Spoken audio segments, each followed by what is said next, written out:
Who's excited for Ant-Man? Definitely this guy. I mean, who isn't excited for Ant-Man? You know. And just like shrink super small and then, oh look, I'm back up again. Anyway, what's going on, guys? It's your boy Miles Morales. Now I know that there hasn't been much news except for that one dude getting cast as Frank Castle, and he's gonna be in the Marvel universe and everyone's loving him or something like that. So other than that, life has just been pretty chill. So I thought, you know, since it's summer break, yes, I am on summer break, even though I didn't get off today. It's been like a few days, but yeah, I've been off summer break, and you got videos coming left and right, so I'm really feeling that. And anyway, so I thought might as well just make a video, and shout out to Scott Lang. This dude commented a bunch of times on my last video, so shout out to you for giving me the idea for this video. I thought I'd make a top 5 since I haven't made a top 5 in a while. But anyway, top 5 villains I want to see in the Spider-Man reboot. Now, right now, the Spider-Man reboot is all over the place. We got Daniel O'Brien and Logan Lerman and this other Asa Butterfield. I don't know.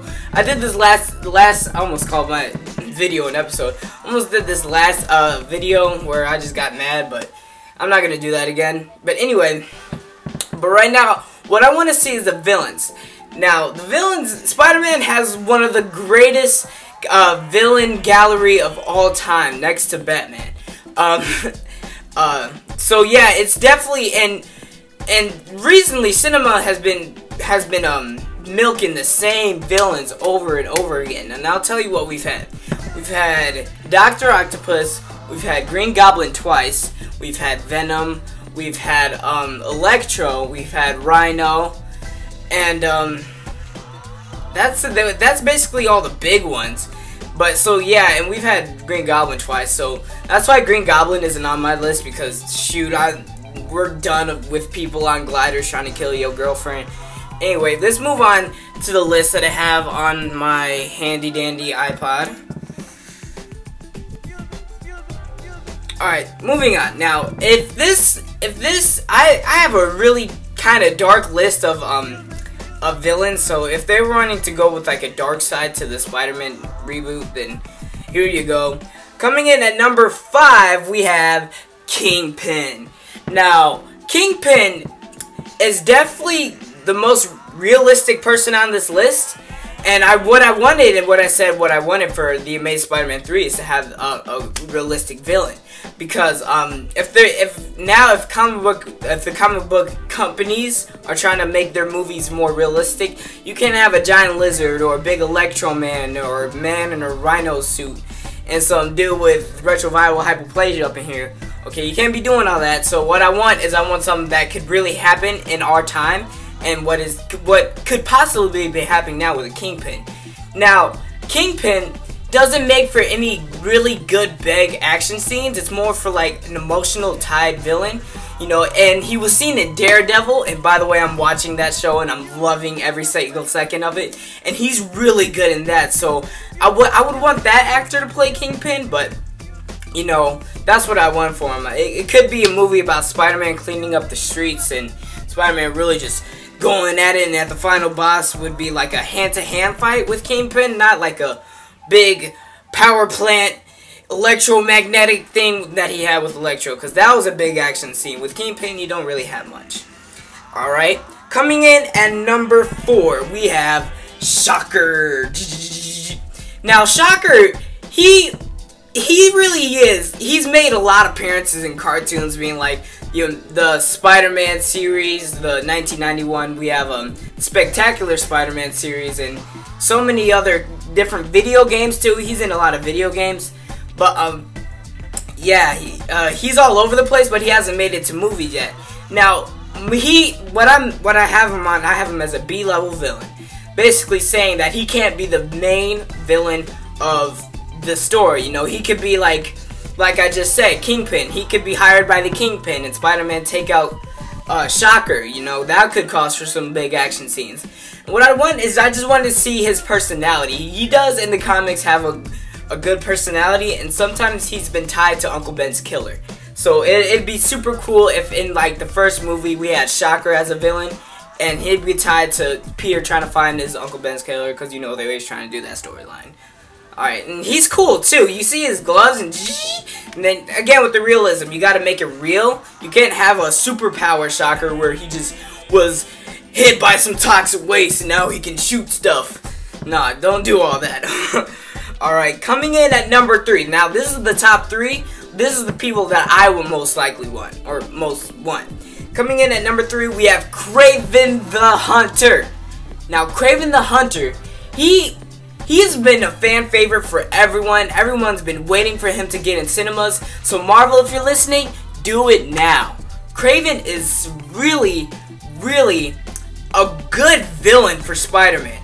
Now let me understand. People might be saying, "Oh yeah, every villain's good for Spider-Man." No, Kraven, he has an interesting dynamic where he's not really a villain, but he's just a hunter. You know, there's a difference, because the villain, he might be the villain of the story because he's trying to take down the hero, but inside, it'd be good if the director and the acting really portrayed him as not a villain but a hunter, because you know, and it would cause some good action scenes, because I think in the comics he was hit by some potions that made him stronger, you know.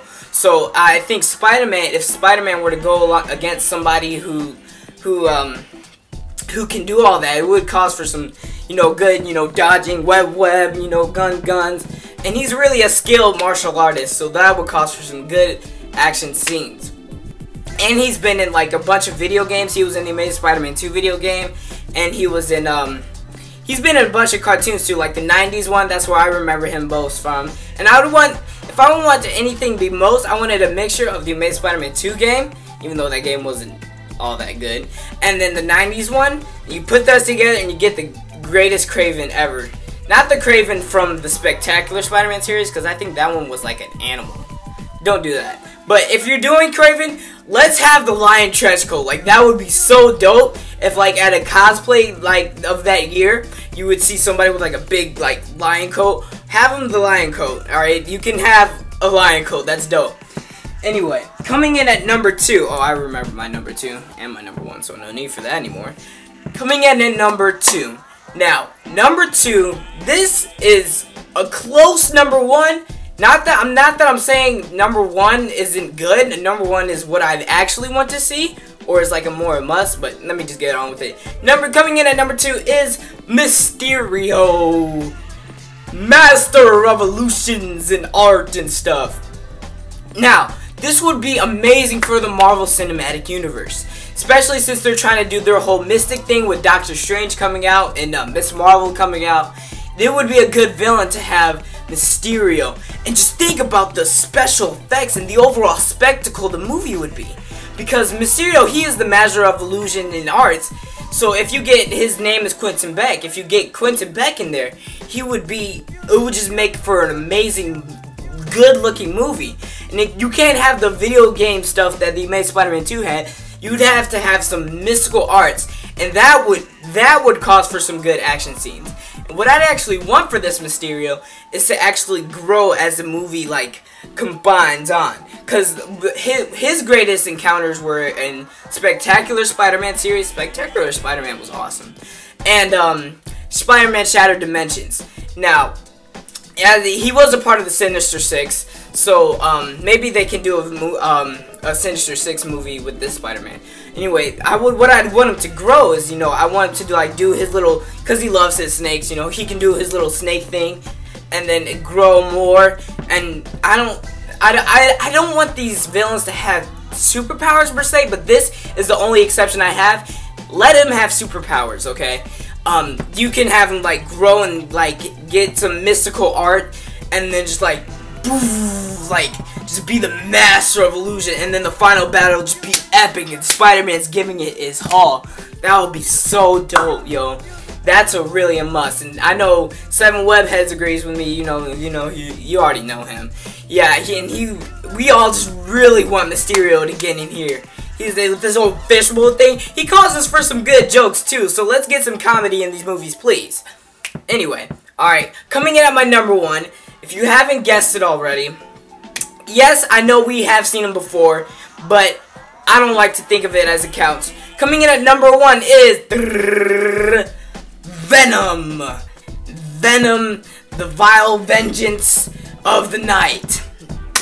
Now, some of you might be saying, Miles, we just saw him in Spider-Man 3 not 8 years ago, and he was terrible in that. Why would you do him again? And what I say to you is this. Venom is really I believe it is the second best it's one of the things that I like war with myself inside. Is he Spider-Man's greatest villain, or is he his second greatest? Because Venom and Green Goblin, those are Spider-Man's two big villains. So I don't know which one is the greatest, but the reason I want Venom is because I want them to explore. I want them to do it right. Okay, that's just all I want in my heart, because I want them to do the symbiote right, not this emo Spider-Man like, now dig on this. No. Miles Morales is saying don't do that. Okay, I want them to, if they really want to go dark, you can have like the first few movies when they have like Kraven or Shocker in there. Those can be lighter movies. But this one, I really want it to be dark, and I want it to be emotionally tied to the movie. Especially the symbiote taking control of Peter. I need a good Black Spider-Man. The Spider-Man, we barely got to see Black Spider-Man in Spider-Man 3. All we got was the subway scene, and then that's it. And then the bell tower scene was like 3 minutes long. So put that together, you get like 7-8 minutes of Black Spider-Man. No, I want them. What you can do is you can span this storyline over 2 movies. One being Spider-Man gets the Black Spider-Man suit, and at the end of that movie, he detaches it, and the symbiote goes to Venom. Now in the second movie, let's call it like Spider-Man 3 Part 2. Well, the Spider-Man the New Avenger Part 2 or whatever. You can have the Spider-Man and Venom going at it the entire movie. Now that's what I want. And this could also cause for some good conflicts for Venom too, because you could do the anti-hero Venom that's like trying to save, like that won't get innocents hurt, or you can do the deadly Venom that just hates Spider-Man, just wants to kill him. So that's what I think the top 5 should be.